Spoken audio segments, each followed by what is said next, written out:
Hi, I'm Nick Abrahams. I spend a lot of my days advising people on how to comply with privacy and cyber regulations. It used to be relatively simple, but recently it's become far more complex as more regulators are taking actions against companies on the basis of privacy and cyber breaches.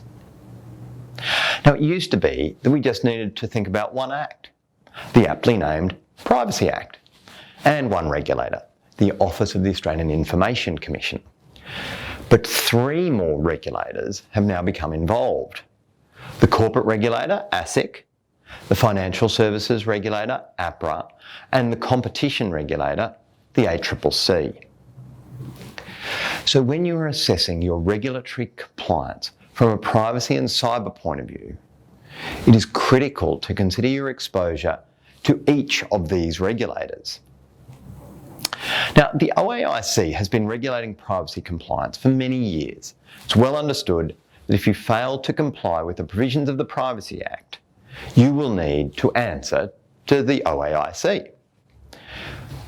This may be in relation to getting the right consents to use people's information, how you protect people's personal information, and most notably, you need to report to the OAIC if there has been a data breach in your organisation.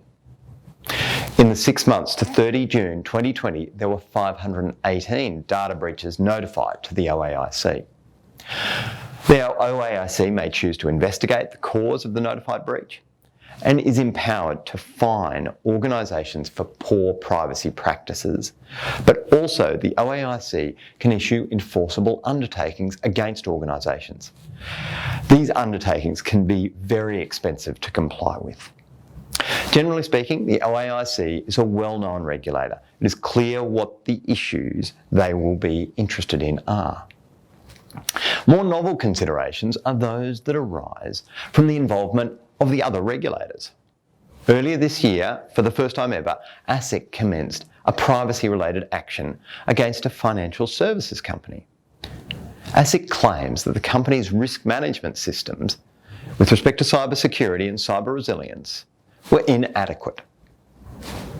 The company in question was the subject of 6 separate hacking attacks in the period 2017 to 2020. ASIC contends that this poor cyber hygiene actually amounts to a breach of the Corporations Act requirement for an organisation to have adequate risk management systems. Now, the maximum penalty the company could be exposed to is the greater of $11 million or 10% of the company's turnover. So quite significant downside risk for the company.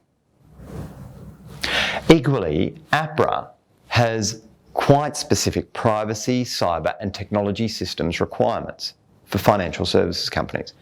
These are imposed via Prudential Standards CPS 220 and CPS 234. Finally, the ACCC has shown great interest in regulating privacy breaches. In late 2019, the ACCC issued proceedings against Google, alleging false and misleading representations. The ACCC alleges Google misled consumers to believe their location history was not being collected when the location history setting was turned off. However, there was another setting that also needed to be turned off to stop Google collecting the location data. That case continues. So my takeaway is that when considering how you comply with privacy and cyber regulations, please ensure you think more broadly than just the Privacy Act and the OAIC. These days, data is the most important asset for any company, and the regulatory landscaping is expanding to cover the expanding use cases for that precious data. Thank you.